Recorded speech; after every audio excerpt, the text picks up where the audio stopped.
به نام خدا، سلام عرض می‌کنم خدمت همه شما عزیزان. در خدمتتون هستم با آموزش بافت کلاه ساحلی طرح ستاره. این کلاه رو شما برای بچه‌ها و بزرگسال میتونید ببافین. من خودم با این سایز رو برای یک فرد بزرگسال بافتم و کاملا استاندارد هست. لبه های کلاه کاملا اختیاریه، شما میتونید بلندتر از این هم ببافین یا کوتاه‌تر. در طی آموزش همه این موارد گفته شده. این کلاه رو من با رافیای تابیده بافتم، حدود 230 گرم نخ استفاده کردم و با قلاب شماره 3.5 بافت زدم. بریم که آموزش رو با هم شروع کنیم. برای شروع کار ما باید یک حلقه جادویی بزنیم، بعد داخل حلقه رو با بافت پایه کوتاه پر کنیم. برای زدن حلقه جادویی این دوتا انگشت رو کنار هم قرار میدیم، نخ رو به این صورت دور دست میپیچیم. این نخ رو یک کمی بلندتر در نظر بگیرید، این یه قسمت نخ رو به این صورت. این قسمتی که الان بلند و اضافه هست رو از سمت پشت با کمک این انگشت به این صورت نگه دارید. حالا این قلاب ما هست. قلاب رو از سمت اولین پایه، زیر اولین پایه میبریم، نخ رو میکشیم، نخ اصلی رو به این صورت، نخ میاد روی قلاب. حالا نخ اصلی که میخوایم باش بافت بزنیم از داخل نخ روی قلاب رد میشه. دستمون رو خارج میکنیم، این حلقه رو یه ذره میکشیم که جمع‌تر و بسته تر بشه. حالا شروع میکنیم داخل حلقمون رو با بافت پایه کوتاه پر میکنیم. یک پایه ببافم که کاملا نخم فیکس بشه. حالا شروع میکنم بافت پایه کوتاه میزنم. 1 2 3 4 5 6 7 و 8. ببینید این نخی که اضافه هست رو بکشین، فقط خیلی یواش، چون رافیا هست احتمالاً پاره میشه اگر یک دفعه بخوایم بکشین. طی 2-3 مرتبه این رو یه ذره بکشید. ببینید حلقه جمع‌تر و بسته تر شده. بازم تا جایی که میتونیم بکشین که دیگه روی بافت فضا نمونه، فقط یک دفعه نکشین. خب حالا میام، ببینید 8 تا پایه بافتم. اولین پایه من اینجا هست، از انتها میشمارم میام این طرف. 1 2 3 4 5 6 7 و 8. 1 2 3 4 5 6 7 و 8. درسته. اولین پایه من اینجا هست. قلاب رو زیر دو تا گندمی های اولین پایم میبرم، میبینید به این صورت، و یک پایه بست از این قسمت میزنم. الان این حلقه ابتدایی ما شکل گرفته. یک کمی باز از سمت زیر کار پایه ها رو میکشم یک کمی جمع تر بشه.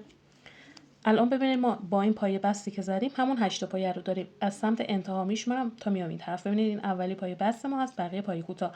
1 2 3 4 5 6 7 و 8 تا. الان اولین پایه‌ای که میخوایم ببافیم اینجا هست. اینجا ما پایه هامون 2 برابر میشه 16 تا، یعنی روی هر پایه 2 تا. این نخ اضافه رو مثل من بیارین توی بافت و همزمان با پایه هاتون ببافینش که هم کارتون سفت بشه، هم نخ اضافه دیگه توی بافت نداشته باشین. خب پس ما روی هر پایه 2 تا پایه کنار هم میبافیم. 1 2. حالا دوستانی که مبتدی هستن، برای اینکه سر رج رو گم نکنید، ببینید روی اولین پایه میتونید یه دونه مارکر قرار بدید. دوباره پایه بعدی جفت میبافم، یعنی 2 تا پایه کنار هم. 1 و 2. دوباره پایه بعدی جفت. 1 و 2. حالا اینجا میتونید این نخ رو دیگه قیچی کنید، چون 3-4 تا خونه بافتیم و سفت شد. روی مابقی پایه ها روی هر کدوم 2 تا پایه میبافم. مجموع پایه ها میشه 16 تا. پس روی 3 تای دیگه هم این بافت 2 تایی رو تکرار میکنم. 1 یکی دیگه کنارش. 2 1 2 1 و 2. ببینید مجموع پایه ها باید بشه 16 پایه. مارکر رو برمیدارم، پایه ها رو میشمارم. 1 2 3 4 5 6 7 8 9 10 11 12 13 14 15 و این هم پایه 16. بریم برای رج دوم. ببینید اینجا پایه های ما یکی در میون افزایش پیدا میکنه. یعنی یک پایه رو جفت میبافم، یه دونه تک، یه دونه جفت، یه دونه تک. تعداد پایه های جفت ما 8 تا هست، چون شروع کار با 8 تا پایه بوده و این پایه های جفت توی همه رج ها همین 8 تا ثابت هست. فقط پایه های تکی است که افزایش پیدا میکنه. مثلا رج بعد میشه یک جفت 2 تا تک، رج بعدی میشه یک جفت 3 تا تک. خب ما شروع کارمون رو فرق نمیکنه که با پایه تکی شروع کنیم یا پایه جفت. من با پایه تکی شروع میکنم. این میشه اولین پایه. حواسم بهش هست. میام پایه جفتم رو هم میبافم. 1 و 2. حالا میام مارکر رو روی اولین پایه تکی که بافتم قرار میدم. فرق نمیکنه اگر جفت هم بافتین روی اولین پایه جفت مارکر بزنید. بعدی میشه پایه تک، یه دونه. بعدی میشه جفت. 1 2. 2 تا کنار هم. بعدی میشه تک. بعدی میشه جفت. 1 و 2. به این صورت رج کامل میشه. انتهای رج باید با پایه جفت کامل بشه، چون شروع رج با پایه تکی بوده. مابقی رو من ببافم. خب من رج رو کامل کردم. آخرین پایه تکی هست. ببینید پایه ها رو اگر بخوام بشمارم و بهتون بگم، گفتیم 8 تا پایه اضافه میشه توی هر رج. خب رج قبلی ما 16 تا پایه داشتیم. اینجا که 8 تا اضافه کنم بهش میشه 24 پایه. 1 2 3 4 5 6 7 8 9 10 11 12 13 14 15 16 17 18 19 20 21 22 23 و 24. یعنی توی هر رج ما 8 تا پایه به پایه هامون اضافه میشه. حالا میریم برای رج بعدی. مارکر رو برمیدارم. ببینید اینجا حالا شروع رجم با پایه جفت شروع میشه. اشکال هم نداره که الان پایه های جفتم کنار هم قرار میگیره. رج اول یه دونه پایه تکی بافتیم، یه دونه جفت. حالا توی این رج کار رو با پایه جفت شروع میکنم. اولین پایه جفتم مارکر رو حتما روش قرار میدم. بعد میشه پایه تکی. گفتیم توی هر رج پایه های تکی ما افزایش پیدا میکنه. پس اینجا میشه یه جفت 2 تا تک، یک جفت 2 تا تک، 1 2 تا انتها میبافم. پایه های آخر میشه پایه های تکی ما. من رج رو کامل کردم. پایه آخرم پایه تکی است، یعنی 2 تا پایه تکی. مارکر رو برمیدارم، میرم سراغ رج بعدی. ببینید توی این رج شروع کار با پایه تکی هست، یعنی میشه 3 تا پایه تکی. 1 2 و 3. میام مارکر رو روی اولین پایه تکی قرار میدم. 1 2 3. ببینید اینجا از قسمت انتها پایه های جفت یا پایه های تکی ما کنار هم قرار میگیره. مشکلی توی بافت ایجاد نمیکنه، نگران نباشید. پس 3 تا پایه تک، یه دونه پایه جفت. 1 2. دوباره 3 تا پایه تک، یه دونه جفت. پایه آخر ما میشه یه دونه پایه جفت. این میشه قسمت گرد بافی وسط بافت. به همین روشی که بهتون آموزش دادم بافتتون رو ببافین تا اندازش رو بهتون بگم. ببینید الان رج بعد رو که میخواین شروع کنین، شروع کار با پایه جفت هست. بعد میشه 4 تا پایه تکی. رج که تکمیل شد، رج بعدیش شروع کار با پایه تکی هست، میشه 5 تا پایه تک، یه جفت. یعنی پایه های تکی ما توی هر رج افزایش پیدا میکنه. 8 تا پایه هم به کل پایه ها توی هر رج اضافه میشه. 8 تا پایه جفت هم داریم که توی همه رج ها ثابت هست. خب عزیزان ببینید این قسمت رو من بافتم. قطر بافتمون ببینید برای فرد بزرگسال باید به 15 سانت برسه. حالا دست بافتا میبینید متفاوته. خب این رو شما دیگه بین 15 تا 16 برای فرد بزرگسال، بین 13 تا 14 برای بچه‌ها در نظر بگیرید. ببینید آخرین رجی که من بافتم تعداد پایه‌های تکی من به 8 پایه رسیده.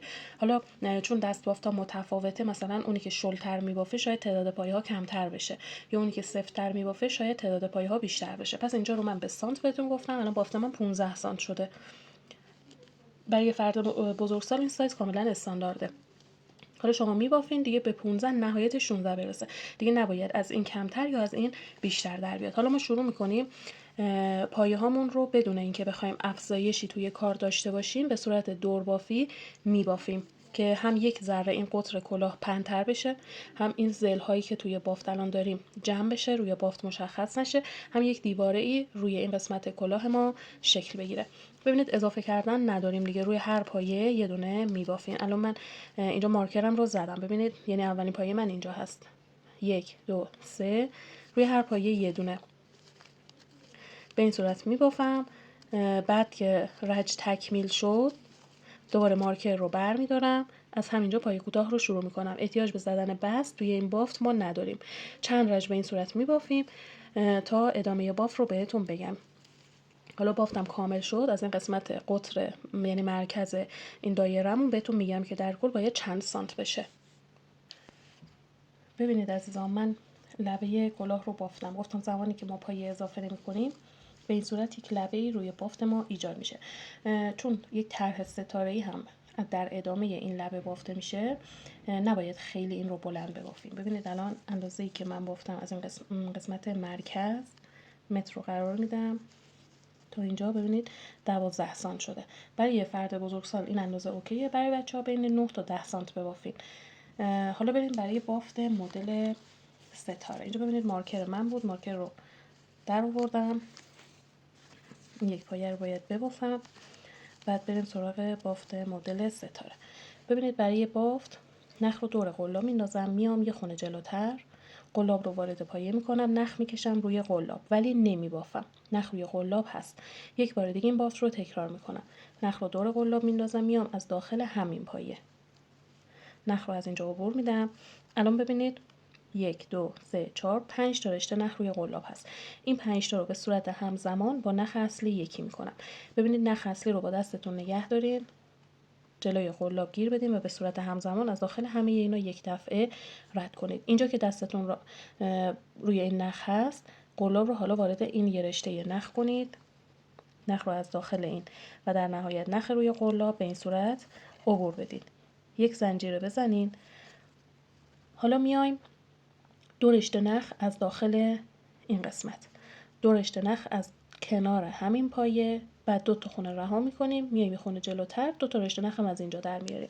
ببینید قلاب رو وارد این پایه باید بکنیم. خب نخ رو دور قلاب میندازم، وارد پایه میشم، نخ میکشم میارم روی قلاب، دوباره نخ دور قلاب، وارد پایه میشم، نخ میکشم روی قلاب، 2 مرتبه از کنار همین پایه نخ دور قلاب، 2 تا رشته نخ از اینجا در میارم، این یک بار، این هم 2 بار. 2 تا خونه رها میکنم، میام روی خونه سوم، 1 2 3، 2 تا رشته نخ هم از اینجا در میارم، نخ رو دور قلاب میندازم، این یک بار و این هم 2 بار. ببینید نخهایی که روی قلاب هست رو من میشمارم، 1 2 3 4 5 6 7 8 9 10 11 12 و 13 تا نخ روی قلاب هست. الان باید همه نخهای روی قلاب رو با نخ اصلی یک دفعه یکی کنم. اول میام با دستم این رشته نخ رو نگه میدارم، نخ رو جلوی قلاب گیر میدم، به صورت همزمان از داخل همه اینا رد میکنم. ببینید قلاب من چون طولی هست این بافت راحت هست برام، چون این قسمتش برای مثلا این مدل بافتای ستاره‌ای خوب هست. حالا ببینید این دستم انگشتم ببینید کجاست، این نخ رو نگه داشتم، قلاب رو وارد این پایه میکنم، این پایه بوده، نخ رو از داخل این پایه و در نهایت نخ روی قلاب ردش میکنم. اینجا این نکته بگم، شما میتونید به جای اینکه 2 بار نخ دور قلاب بندازین 1 بار بندازین، این ستاره ها بافتش سریع‌تر میشه. به جای 2 بار میتونید 3 بار بندازین، بافت یه خورده ضخیم‌تر و توپل‌تر میشه. این قسمت‌های ستاره‌ای این دیگه دست خودتونه، من کلا میخوام همه رو دوتایی بزنم. دوباره میخوام بافت رو تکرار کنم، یک زنجیره میزنم ابتدا، ببینید 2 رشته نخ از داخل این پایه، 2 رشته نخ از داخل اینجا، یعنی اینجا که بافت زدیم، بعد 2 تا خونه رها میکنم، میام روی خونه سوم، 2 تا رشته نخ هم از اینجا در میارم، نخ دور قلاب، 1 نخ دور قلاب، 2 2 تا از اینجا، نخ دور قلاب، 1 دوباره نخ دور قلاب، 2 تا خونه رها میکنم، میام روی خونه سوم، 2 بار نخ از اینجا میکشم، 1 و 2. ببینید با کمک دست این 2 تا انگشت نخ رو نگه میدارم، نخ رو جلوی قلاب گیر میدم، به صورت همزمان از داخل همه اینا یک دفعه رد میکنم. حالا با ببینید این نخی هستش که من با دست نگه داشتم، قلاب رو میبرم زیر این نخ، از زیر این پایه و در نهایت نخ روی قلاب رد میکنم، یک زنجیره میزنم. ببینید بافت ما الان توی این رج ستاره ها نیمه هست، رج بعد که ببافیم کامل میشه. یک بار دیگه تکرار میکنم، 2 رشته نخ از اینجا، 2 رشته نخ از اینجا، 2 تا خونه رها میشه، 2 تا رشته نخ هم از اینجا. این 1، این 2،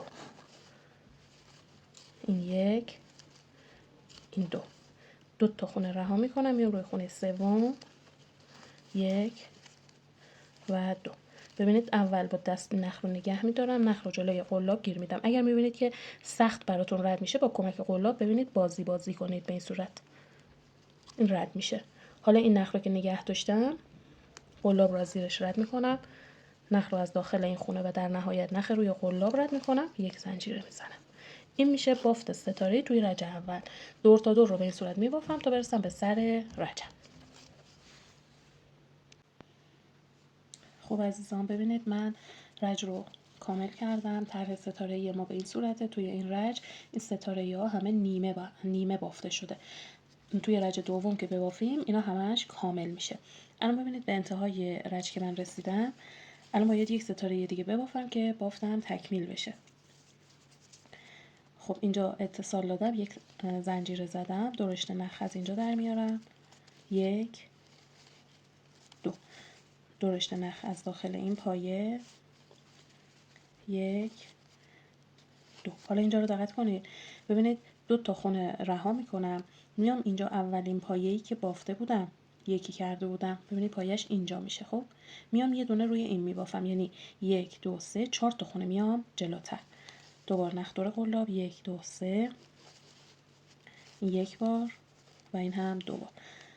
حالا با دستم این رو نگه میدارم، اینا همه رو یک دفعه یکی میکنم، نخ رو از اینجا رد میکنم، یعنی پایه بست میشه یه قسمت، بعد یک زنجیره میزنم. الان ببینید رج اول ما کامل شده. میریم برای رج دوم. اینجا یک کوچولو چون پایه ما اضافه بوده، یک کوچولو روی بافت سوراخ افتاده، حالا زیاد مشخص هم نمیشه، میتونیم قسمت پشت کلاه قرار بدیم و توی چشم هم نباشه. خب حالا میریم برای رج دوم. رج دوم دیگه خیلی راحت هست، چون ما کلا بافتمون رو از داخل این 3 تا خونه میزنیم، 1، 2، 3. زمانی که میبافیم دیگه ستاره ما کامل میشه. ببینید من میخوام از داخل این 3 تا خونه، یعنی اینجا، اینجا و اینجا. وقتی اینجا باف رو یکی کردیم، اولی خونه از اینجا هست، 1،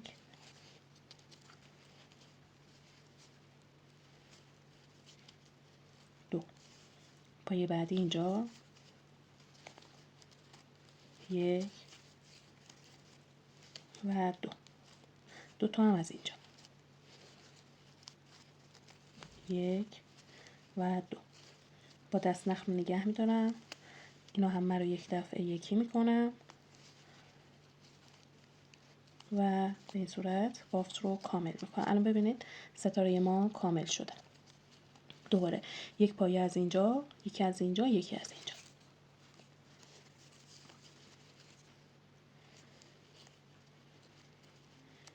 1، 2، 1، 2، 1 و 2. ببینید اینجا نخ من داره تموم میشه. میام نگه میدارم این نخ رو، یه ذره سخته ولی خب باید انجامش بدیم. یا میتونیم کل بافت رو با نخ نمیشه یکی کرد، گفتم با نخ جدید یکی کنیم ولی بافتمون جمع نمیشه. دوباره مثل مدلی که بهتون آموزش دادم بافت رو یکی میکنم، نخ رو از اینجا میخوام رد کنم، حالا این 2 رشته نخی که روی قلاب دارم رو میام با نخ جدید یکی میکنم. من نخم رو باز کنم، ببینید این نخ جدید رو جلوی قلاب گیر میدم، از داخل این 2 تا حالا ردش میکنم، به این صورت بهتره. یه ذره میکشم بافت صفر شه، بعد یک زنجیره میزنم. دوباره یک پایه از اینجا، یک پایه از اینجا و یک پایه از اینجا در میارم.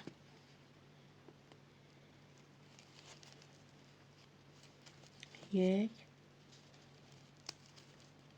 دو، دیگه این درشت نخ رو فعلا کار ندارم.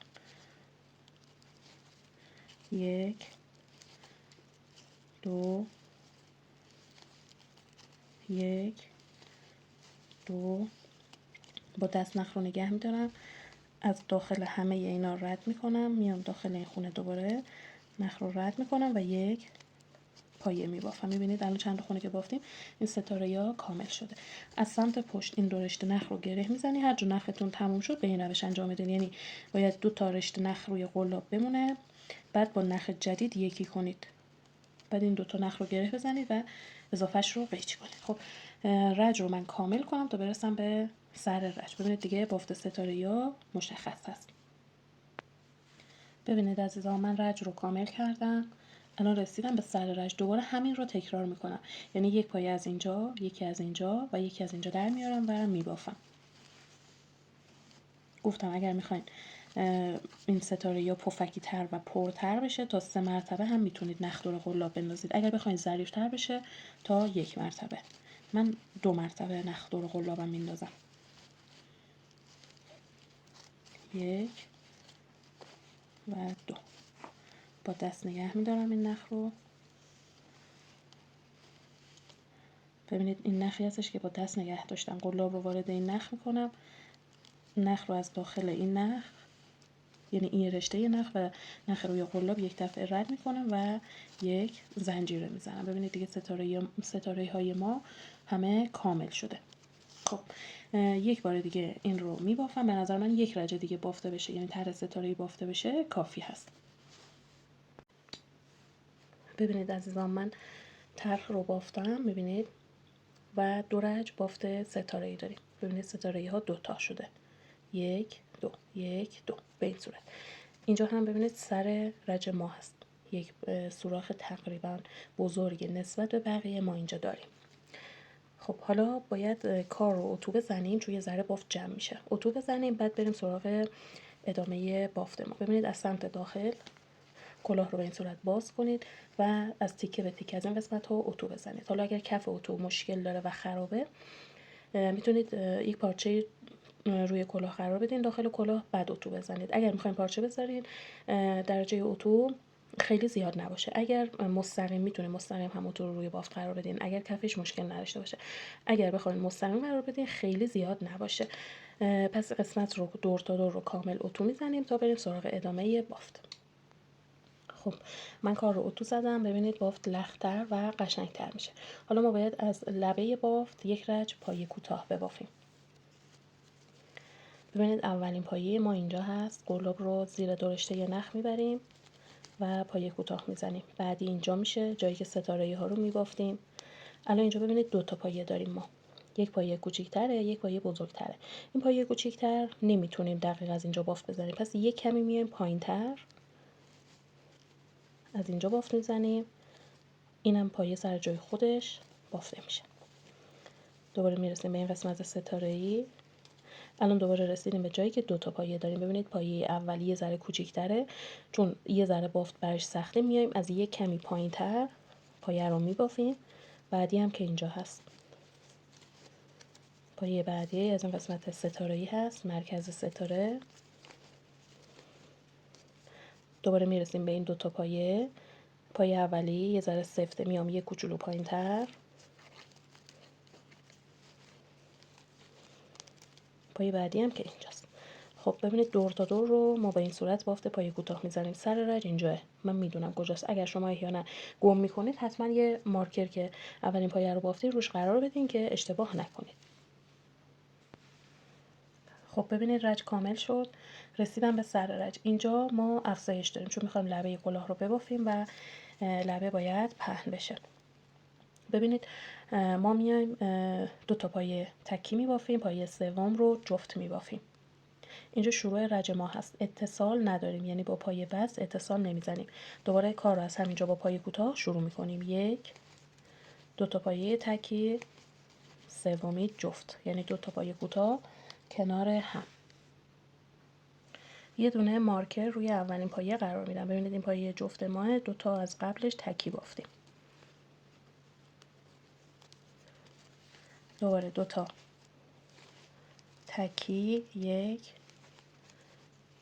2 بعدی جفت، 1 2 تا کنار هم، 2 تا تک، 1 2 بعدی جفت، 1 و 2. خب رج رو به این صورت کاملش میکنیم. ببینید به انتهای رج که رسیدیم، من الان این پایه رو جفت بافتم، یه دونه رو تکی میبافم، مارکر رو بر میدارم، شروع میکنم حالا 5 تا پایه رو تکی میبافم، ششمی رو جفت میبافم. اینجا شروع رج هست. دوباره از همینجا پایه کوتاه رو ادامه میدم. 1 2 مارکر رو روی بافت میذارم، 3 4 5 تا پایه تکی، ششمی افزایش داره. دوباره 5 تا تکی، 1 2 3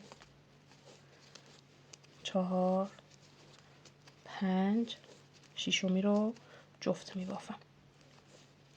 این رج رو هم به این صورت کاملش میکنم. خب من رج رو کامل کردم. ببینید یه پایه جفت بافتم، بعدش 2 تا پایه تکی داشتم. حالا این پایه ها خیلی مهم نیست که 2 تا 3 تا یا یه دونه باشه، فقط به همین روشی که گفتم ببافید. مارکر رو برمی‌داریم. دیگه ما الان افزایش نداریم، میایم این رج ساده بافی انجام میدیم، یعنی بدون افزایش. 1 2 مارکر رو قرار میدم، روی همه پایه ها یه دونه میبافم، افزایش ندارم.